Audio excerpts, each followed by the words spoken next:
नमस्कार। आज हम एक बहुत ही गहरे सवाल की पड़ताल करेंगे। रिश्तों की सच्चाई क्या है, अकेलापन क्या है, और क्या इन सबसे परे जाकर कोई सच्ची आज़ादी मिल सकती है। आज हम जिस बात की गहराई में उतरेंगे वो एक बहुत ही गहरे फिलोसॉफिकल डिस्कोर्स से निकली है।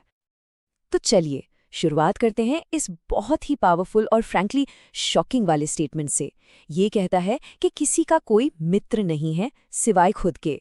ये हमें सीधे उस विचार की जड़ तक ले जाता है कि हर इंसान फंडामेंटली अकेला है, और शायद यही सबसे बड़ी सच्चाई है। लेकिन अगर अकेलापन ही सच है तो ये हमें इतना चुभता क्यों है? हम क्यों हमेशा दूसरों में कुछ खोजते रहते हैं? पहले हिस्से में हम इसी पहेली को सुलझाएंगे कि कैसे दूसरों में खुशी की तलाश ही हमें अक्सर निराशा की ओर ले जाती है।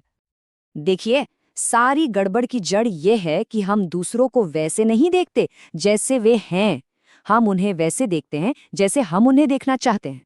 इसका एक बहुत पावरफुल एग्जाम्पल दिया गया है, एक पिता का जो अपने बेटे पर अपने ही अधूरे सपने थोप देता है। वो सोचता है कि वो दोनों एक ही नाव में हैं, पर असल में ऐसा कभी होता ही नहीं। और ये स्लाइड इसे बिल्कुल क्रिस्टल क्लियर कर देती है। आप देखिए, दो दुनियाएं हैं एकदम अलग। एक तरफ पिता की अपनी उम्मीदें, अपने सपने, और दूसरी तरफ बेटे के बिल्कुल अपने यूनिक सपने। ये दो रास्ते कभी एक हो ही नहीं सकते, और जब ये टकराते हैं तो दुख पैदा होता है। तो जब कोई अपनी उम्मीदों और सपनों की नाव को इस तरह दूसरों से बांध देता है, इसी स्टेट को, इसी उलझाव को संसार कहा गया है। ये एक ऐसा जाल है जिसे इंसान खुद बनाता है और फिर उसी में फंसकर छटपटाता रहता है। अच्छा, तो जब ये संसार का जाल बहुत ज्यादा उलझ जाता है, असहनीय हो जाता है, तो लोग क्या करते हैं? भागने की कोशिश करते हैं। पर सवाल ये है कि क्या फिजिकली दूर चले जाने से ये बंधन सच में टूट जाता है? तो सबसे कॉमन रिएक्शन क्या होता है? भाग जाओ, घर छोड़ दो, रिश्ते तोड़ दो। लेकिन प्रॉब्लम ये है कि कोई कहीं भी चला जाए, अपना मन तो साथ ही लेकर जाएगा ना, है ना? और अगर मन में वो अटैचमेंट, वो लगाव बाकी है, तो फिर हिमालय की गुफा में भी शांति नहीं मिलने वाली। और इस बात को जैन संत गणेश वर्णी की कहानी से बेहतर कोई नहीं समझा सकता। उन्होंने सब कुछ त्याग दिया, अपनी पत्नी को भी, और एक आध्यात्मिक जीवन जीने लगे। 20 साल बीत गए। फिर एक दिन खबर आई कि उनकी पत्नी का देहांत हो गया है, और ये सुनते ही उनके मुंह से अनकॉन्शियसली निकला, चलो, झंझट मिटी। सोचिए, उनके ये शब्द उनकी पत्नी के बारे में थे ही नहीं, वो तो खुद के बारे में थे। असली झंझट उनकी पत्नी नहीं थी। असली झंझट तो वो मेंटल अटैचमेंट था जिसे वो 20 साल से अपने मन में ढो रहे थे। वो शरीर से तो भाग गए, पर मन से कभी भाग ही नहीं पाए। ठीक है, तो अगर भागना काम नहीं करता, तो दूसरी स्ट्रैटेजी क्या है जो लोग अपनाते हैं? वो है दर्द को सुन कर देना, एक तरह की बेहोशी में चले जाना। ये बेहोशी का कॉन्सेप्ट बहुत जरूरी है। इसका मतलब है जानबूझकर खुद को भूल जाना, ताकि सच्चाई का, अपने दर्द का सामना ही ना करना पड़े। ये एक तरह का नशा है, और ये नशा किसी भी चीज का हो सकता है, शराब का, काम का, या फिर एंडलेस एंटरटेनमेंट का। मुल्ला नसरुद्दीन के किस्से ना इस बात को बड़े मजेदार लेकिन बहुत गहरे तरीके से समझाते हैं। हम अक्सर सुख को तब पहचानते हैं जब वो जा चुका होता है। क्यों? क्योंकि जब वो था तब हम होश में ही नहीं थे, हम किसी बेहोशी में जी रहे थे। तो सवाल ये है कि लोग आखिर ये बेहोशी, ये भटकाव चुनते ही क्यों है? सीधी सी बात है, ये एक ढाल की तरह काम करती है, एक शील्ड। जब भी थोड़ा होश आता है, जीवन का दुख, अकेलापन, कुरूपता सब सामने दिखने लगता है, और उससे बचने के लिए मन फिर से बेहोश होना चाहता है।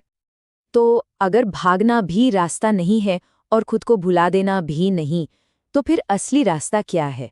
आज़ादी का सच्चा मार्ग क्या है? इसके लिए सबसे पहले हमें तपश्चर्या शब्द को ठीक से समझना होगा, क्योंकि हम जो सोचते हैं वो इसका मतलब है ही नहीं। तप का मतलब शरीर को दुख देना बिल्कुल नहीं है। देखिए, दो तरह की तपस्या होती है। एक है झूठी तपस्या, शरीर को भूखा रखना, धूप में खड़े रहना, ये तो बस खुद पर हिंसा है। और दूसरी है सच्ची तपस्या, और वो क्या है?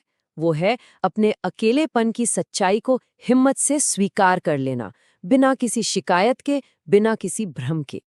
इसका मतलब ये हुआ कि असली बदलाव कुछ करने से नहीं आता, बल्कि कुछ मान लेने से आता है। जिस पल, जिस सिंगल मोमेंट में कोई इंसान ये एक्सेप्ट कर लेता है कि मैं अकेला हूँ, बिना भागे, बस उसी पल असली क्रांति घटती है। और जब कोई अपने अकेलेपन को इस तरह स्वीकार कर लेता है ना, तब एक बिल्कुल नई यात्रा शुरू होती है। और इस यात्रा का जो अल्टीमेट गोल है, वो है अपनी चेतना को, अपनी कॉन्शियसनेस को पूरी तरह जगा लेना।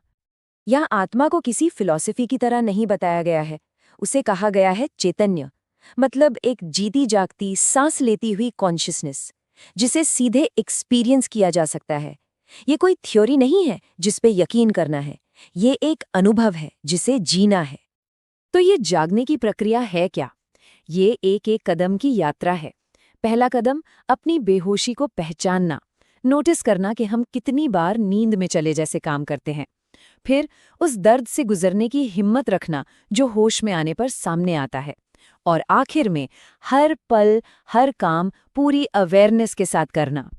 इसे एक बहुत ही खूबसूरत मेटाफर से समझाया गया है कि इंसान की चेतना ना एक अंगारे की तरह है जो राख से ढका हुआ है। अब काम आग पैदा करने का नहीं है, काम तो बस उस राख को, उस बेहोशी की राख को धीरे धीरे फूंक मारकर हटाने का है, ताकि अंदर का अंगारा अपनी ही रोशनी में चमक सके।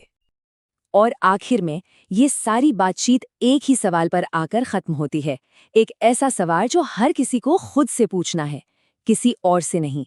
वो सवाल है, हमारे भीतर चेतना कितनी जागृत है। वीडियो पसंद आए तो साइकोजीनियस चैनल को सब्सक्राइब जरूर करें